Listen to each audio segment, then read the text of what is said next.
នេះគឺជាទេសភាពតាមផ្លូវដែលខ្ញុំដើរទៅទិញជូរ៉ូឲ្យលោករៀនញ៉ាំដោយសារគាត់ទាចង់ញ៉ាំជូរ៉ូណាស់នៅម៉ាឡាកាក៏មានជូរ៉ូដែរបងប្អូនប៉ុន្តែគ្រាន់តែយើងមកដល់កន្លែងផ្សេងយើងចង់សាករសជាតិជូរ៉ូថ្មីចឹងហើយនេះគឺជាផ្លូវកង់បងប្អូនជាក់ស្ដែងផ្លូវកង់នៅស្រុកខ្ញុំគឺដាក់ពណ៌ក្រហមប៉ុន្តែនៅបាសេឡូណាគេអត់បានដាក់កម្រាលក្រហមទេគេគ្រាន់តែគូសសញ្ញាសហ្នឹង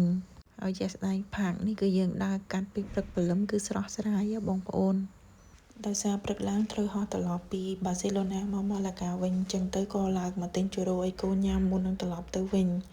ដើម្បីកូនភ្លក់រសជាតិចាំពេលព្រឹកព្រលឹមយើងក្រៅពីធ្វើកីឡាខ្លួនឯងយើងក៏អាចយកសត្វឆ្កែយើងហៅថាសត្វចិញ្ចឹមហ្នឹងមកដើរលេងនៅផាកដើម្បីឲ្យគាត់មករត់លេងឬក៏មកជួបជាមួយនឹងឆ្កែផ្សេងបងប្អូនតិចទៅខ្ញុំនឹងបង្ហាញផាកដែល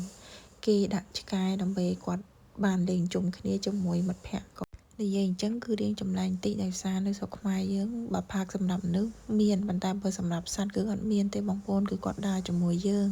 ប៉ុន្តែជាក់ស្ដែងនៅទីនេះគឺគេធ្វើរបងហុំព័ទ្ធគឺសម្រាប់តែសត្វឆ្កែតែម្ដងអញ្ចឹងទៅ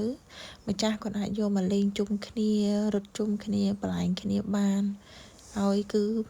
មិនអាចឲ្យសត្វនឹងចេញពីខាងរបងនឹងទេគឺហុំសម្រាប់តែពួកគាត់ទេបងប្អូនគឺសម្រាប់តែឆ្កែរត់លេងតែម្ដងនិយាយទៅគឺឆ្កែនឹងសំណាងជាងមនុស្សទៀតមានផាកទៅធ្វើឲ្យរត់លេងយ៉ាងសប្បាយទៀតឡើងស្អាតបងប្អូនអើយនៅទីនេះមិនថាតែឆ្កែឆ្មាណាថាប្រៀបសេកអីទេបងប្អូន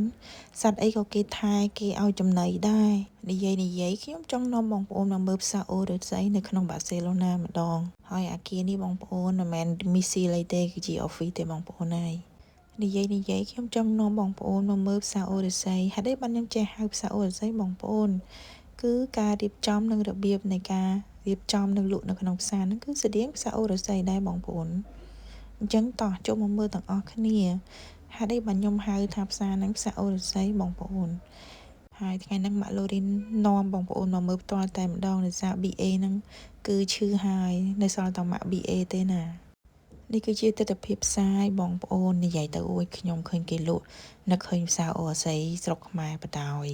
មើលទៅកណាត់អីហ្នឹងគឺស្អាតហើយកៅអៅគេហ្នឹងគឺលក់ព្យួរហ្នឹងអូយដូចផ្សារអូរស័យចឹងបងប្អូនហើយចំណែកតម្លៃវិញបងប្អូនក៏ធូរថ្លៃដែរគឺមើលទៅគឺទទួលយកបានតែគ្រាន់តែគុណភាពគឺមិនល្អដូចជាហាងនៅប្រេនទេចាអីវ៉ាន់នៅទីនេះគឺចាក់គោលក់ដោយផ្សារអូរស័យអញ្ចឹងបងប្អូនអើយស្អីក៏មានលក់ដែរគ្រាន់តែថាបើចង់ទិញអីត្រូវចំណាយពេលដើរមើលអញ្ចឹងទៅដើររើសដើរអីណាបងប្អូន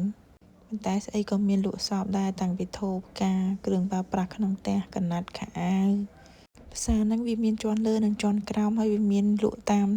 តូបមួយលក់អីផ្សេងគ្នាអញ្ចឹងបងប្អូនកណាត់ស្អាតណាស់គឺមានប៉ាក់ដូចខ្មែរយើងអញ្ចឹងបើសិនជាយើងចេះកាត់កៅអៅយើងគឺយើងអាចកាត់កៅអៅប៉ាក់នៅនេះបានតាបងប្អូន